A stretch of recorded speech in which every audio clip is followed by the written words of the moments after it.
जय गणेश दोस्तों, कैसे हैं आप सभी लोग। एक बार फिर से सभी का बहुत बहुत आभार कि आप लोग फिर से आए हैं अपना समय निकाल के मेरा व्लॉग देखने के लिए। तो चलिए शुरू कर लेते हैं आज का वीडियो। तो सुबह की शुरुआत हो रही है आज ये सोफ़ा कवर धोने से। ड्राइंग रूम की डीप क्लीनिंग की थी, लास्ट व्लॉग में आपके साथ शेयर किया था कि क्यों करनी पड़ रही है मुझे। दो तीन कारण थे, जिसमें से एक तो था कि करनी ही थी मुझे डीप क्लीनिंग, क्योंकि बहुत टाइम से नहीं की थी। बाकी और भी वजह थी। तो ये जो डस्टिंग और डीप क्लीनिंग के बाद जो सोफ़े के कवर और जितनी भी चीज़ें मैंने वहाँ से निकाली थी वो मुझे धोनी थी। अच्छा, ये जो कवर्स हैं फ्रेंड्स ना, ये वैसे इनको मशीन वॉश हैं, ये इनको धोने में कोई प्रॉब्लम नहीं है, मशीन में इजीली धुल जाते हैं बिना किसी डैमेज के, क्योंकि बहुत ज़्यादा ऐसा कोई सॉफ्ट और डेलिकेट कपड़ा है नहीं है।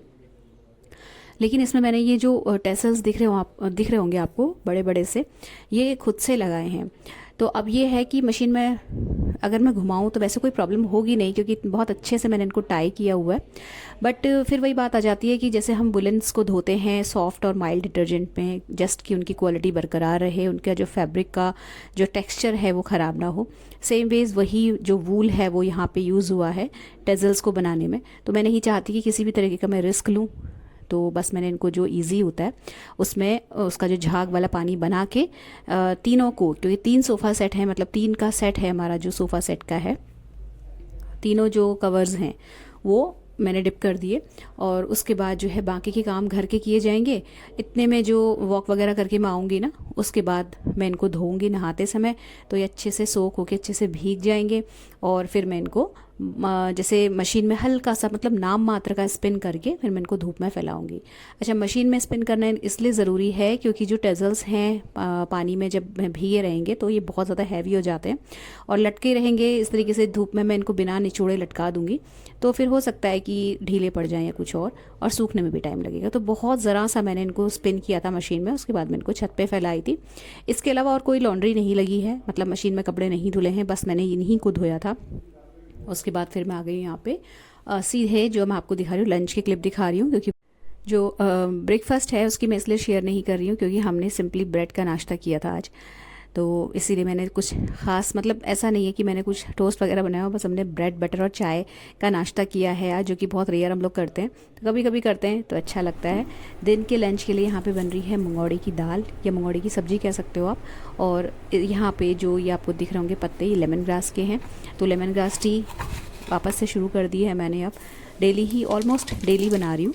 बीच में कभी कभी रह जाता है, लेकिन अभी तो फ़िलहाल मैं डेली बना रही हूँ। और थोड़ी सी ज़्यादा इसलिए बना रही हूँ क्योंकि मेरी जो ननद है उनको भी ये चाय पसंद है, और प्लस बचती है तो फिर मैं शाम को भी ले लेती हूँ इसे, मतलब इसको रख देती हूँ ढक के और गर्म करके शाम को पी लेती हूँ। तो मंगौड़ी फ्राई कर ली थी सेम ऑयल में मैंने, फिर हींग ज़ीरे का छौंका लगा के जो टमाटर थे ग्रेट किए हुए वो डाल दिए हैं। नमक मिर्च हल्दी धनिया पाउडर जाएगा। तो बहुत ज़्यादा डिटेल में मैं नहीं जा रही हूँ मंगौड़ी की रेसिपी के, वैसे भी बहुत बार शेयर कर चुकी हूँ और ऐसे इसमें कुछ ऐसा शेयर करने का है नहीं। ऑलमोस्ट सभी घरों में बनती है, हिंदुस्तानी घरों में मुझे लगता है, मंगौड़ी और बड़ी। तो बस ये बन जाएगी। अच्छा, ये जो मंगौड़ी की सब्ज़ी है, जैसा कि मैंने आपको बताया था ना, मेरी छोटी वाली डॉटर आई हुई है, उसको बहुत अच्छी लगती है।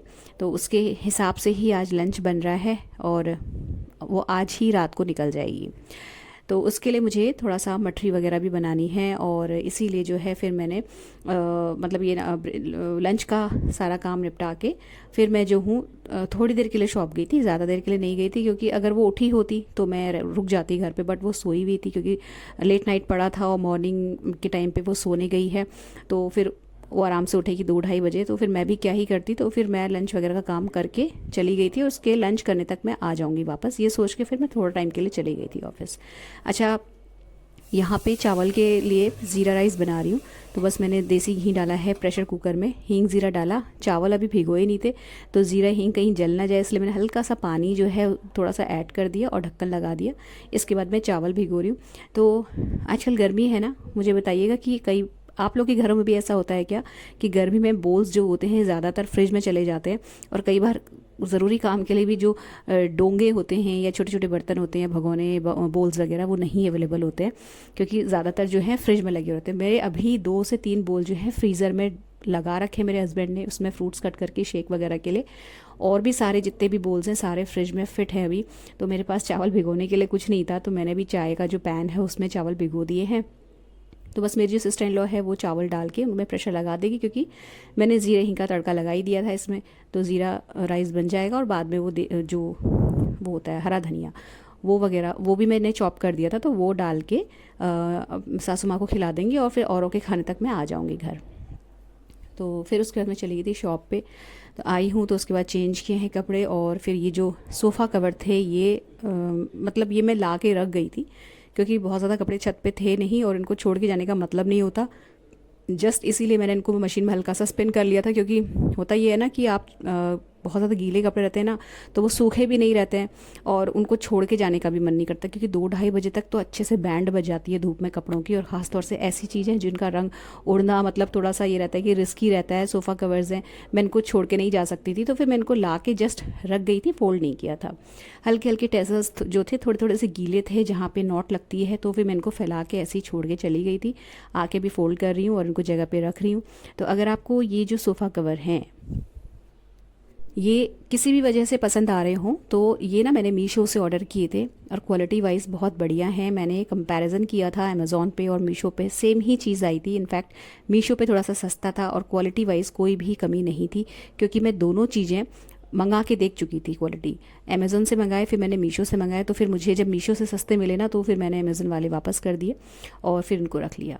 ये करा है। इसके बाद जो है लंच वगैरह का काम किया, और किचन छोड़ने से पहले यानी कि लंच वाली क्लीनिंग करने के बाद और किचन छोड़ने के बीच में मैंने मटरी वाला आटा जो है वो लगा दिया था। उसके बाद मैं रेस्ट करने चली गई थी, और जब अभी रेस्ट करके आई हूँ दोपहर की एक नैप लेके, तो फिर मैं मटरी बनाने वाले काम में लग गई थी, क्योंकि आज रात 11 बजे से निकलना है मेरी डॉटर को। तो मटरी और जो आम का कुचला अचार होता है मीठा वाला, वो लेके जाती है हर बार।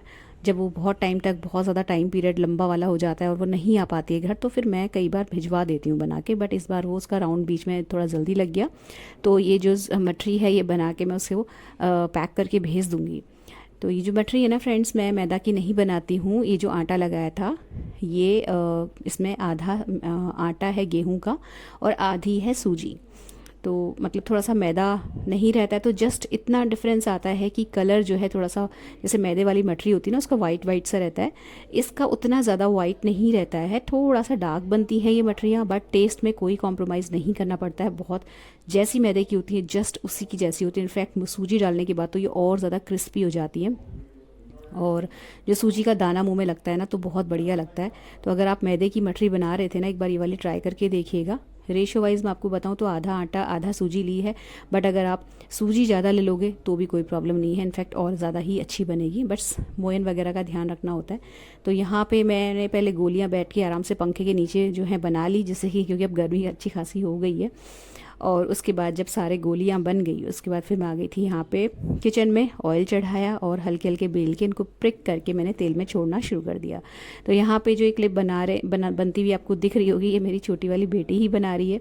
तो मेरी ज़्यादातर वीडियोज़ में आपने देखा होगा इस तरह की जो मूविंग वाली जो वीडियोस या क्लिप्स होती हैं आपको नहीं दिखेंगी, क्योंकि मेरे साथ कोई भी ऐसा है नहीं जो कैमरा पकड़ के मुझे या मेरी एक्टिविटीज़ को शूट करे।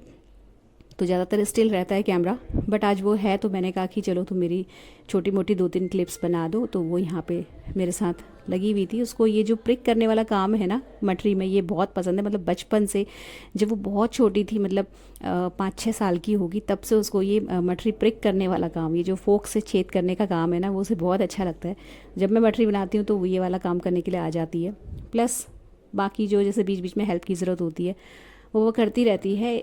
जो मेरी छोटी वाली बेटी ना, इसका किचन के काम में कुछ खास इंटरेस्ट नहीं है, लेकिन जो बड़ी डॉटर है वो प्रॉपर हाथ मेरा बटाती है किचन के काम में। जब मैं अकेली काम करती हूँ तो थोड़ा इसको कम इंटरेस्ट है, बट जस्ट कम इंटरेस्ट है इस वजह से मैं काम ना करने दूँ, ऐसा नहीं हो सकता। मैंने दोनों बच्चों को किचन के काम करने सिखाया है। मतलब जब वो पढ़ रहे थे तभी से मैं उनको थोड़ा देर आधा घंटा बुलाती थी किचन में, अपने साथ खड़ा रखती थी, जिससे कि आगे कभी भविष्य में उनको अच्छा बुरा वक्त जब कभी उनके ऊपर पड़े तो उन्हें किसी का मुंह ना देखना पड़े, एटलीस्ट वो अपना पेट भर सकें और बाहर का कूड़ा कचरा या मतलब जंक फूड खाने से बच सकें।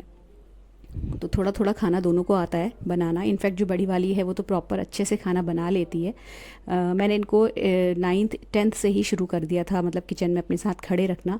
उस वक्त थोड़ा सा लगता था कि मैं कुछ ज़्यादा सोच रही हूँ या ज़्यादा मतलब बच्चों पे प्रेशर डाल रही हूँ। लेकिन आज जब मैं देखती हूँ ना चीज़ों को, तो मुझे लगता है कि मैंने बहुत सही किया उस टाइम से ही बच्चों को। देखिए वो पूरा टाइम तो पढ़ते हैं नहीं बच्चे, अगर हम सोचें कि हम बच्चों के साथ अन्याय कर रहे हैं, उनसे काम करवा के घर के, तो पूरा टाइम वो पढ़ रहे हों ऐसा तो है नहीं। बीच बीच में इधर उधर घूमने जाते ही हैं, मोबाइल चेक करते ही हैं। तो उसमें से ही आधा घंटा निकाल के थोड़ी देर अगर किचन में बच्चों को, चाहे आपका बेटा हो या बेटी हो, खड़ा रखो ना, तो बहुत फ़र्क पड़ता है। एक तो हल्के हल्के किचन के काम में इंटरेस्ट आने लगता है बच्चों को। मदर के साथ वैसे तो नहीं बैठते हैं बच्चे, क्योंकि आजकल है क्या कि मोबाइल सबके हाथ में रहता है। रूम्स में बच्चे मोबाइल लेके बैठे रहते हैं, मदर किचन में अकेले काम करती है, वो सारी चीज़ें भी होती, तो उस चीज़ से बच जाते हैं। बच्चे अपनी आँखों के आगे देख लेता है कि माँ इतनी गर्मी में इतने पसीने से तरबतर होकर उनके लिए खाना बना रही है, तो एक इमोशनल अटैचमेंट भी बढ़ता है। साथ ही साथ बच्चों को थोड़ी थोड़ी कुकिंग आ जाती है। और अगर नहीं इंटरेस्ट है ना, तो भी ज़बरदस्ती बच्चों को किचन में खड़ा रखना ज़रूरी है। चाहे वो भविष्य में बड़े होकर डॉक्टर, इंजीनियर, बड़ी से बड़ी पोस्ट में ही क्यों ना पहुंच जाए, अपने लिए खाना बनाना हर किसी को आना चाहिए। तो फिर डिनर में अभी बन रहा है भिंडी की सब्जी और बनेगा बूंदी का रायता। तो ये जो बूंदी का रायता है ना, जब बच्चे आते हैं तभी बनता है, क्योंकि उन दोनों को ही बहुत ज़्यादा पसंद है। बाकी लोग उतना खास पसंद नहीं करते हैं। तो जब बच्चे नहीं होते ना, तो खीरा और ये सब चीज़ों का रायता बनता है।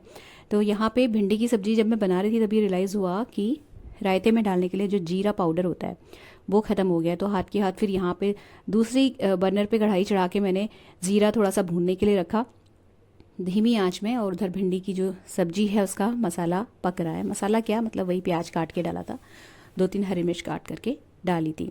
तो जो ये अपना भुने जीरे का पाउडर होता है ना, इसकी खपत जो है गर्मियों में बहुत बढ़ जाती है, क्योंकि बहुत ज़्यादातर जो है मट्ठा बनता है मॉर्निंग के टाइम में, और मट्ठा में सारे जितने भी फैमिली मेम्बर्स हैं सब भुना जीरा पाउडर बहुत ज़्यादा पसंद करते हैं।